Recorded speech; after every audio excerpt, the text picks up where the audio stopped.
ताज़ो जमीयत उलमा इस्लाम के रहनुमा खैबर पख्तूनख्वा के कायद हजरत मौलाना शेख मोहम्मद इदरीस खे बेदर्दी से कतल किया वियो है। अज ताज़ो हजरत मौलाना अब्दुल खालिक साहब शहीद थियो है। ए अहमक जे दुनिया में रहने वाला केसताई आलिमन पे मुहब्बे वतन पे पाकिस्तान जे मुहाफिजन पे पाकिस्तान से मोहब्बत रखंदड़न खे केसताई ताकत रखंदो।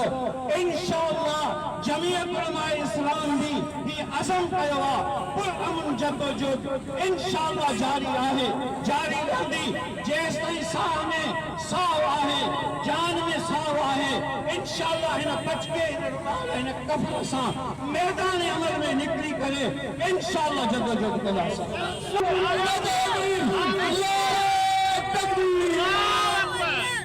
मुझे दोस्तों असा पुरअमन जदोजहद कयूं था, असांजे मतू फतवाऊं तू लगन त तहां मुर्तद थियायो।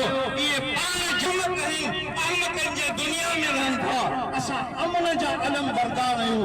ई जमीयत उलमा इस्लाम जो झंडो अमन जो झंडो आ, अमन जो झंडो खणी करे इंशाअल्लाह वो हलदा रहंदासीं, पंहिंजे औलाद खे भी वसीयत कंदा रहंदासीं।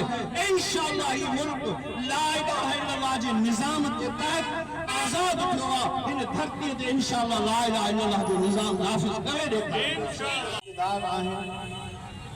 भुख ऐं बेरोज़गारी ख़त्म करणु उनजी ज़िम्मेदारी आहे, बदअमनी ख़त्म करणु उनजी ज़िम्मेदारी आहे। जेका हुकूमत मईशत वारो मसइलो हल नथी करे सघे, बदअमनी ख़त्म नथी करे सघे, उन हुकूमत के हुकूमत करण जो हक़ ही ना है।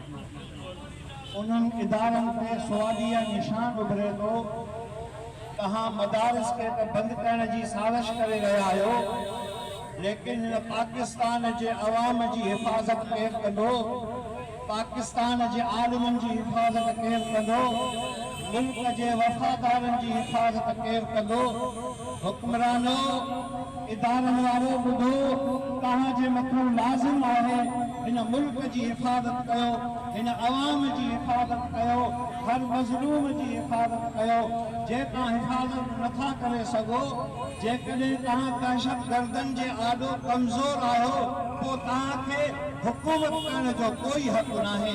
छॾे ॾियो हुकूमत। इहा क़ाइदे सिंध अल्लामा राशिद महमूद सुमरे जे हवाले कयो, क़ाइदे जमीयत मौलाना फजलुर रहमान साहब के हवाले कयो हुकूमत। इंशाअल्लाह इन धरती ते अमन कायम करे।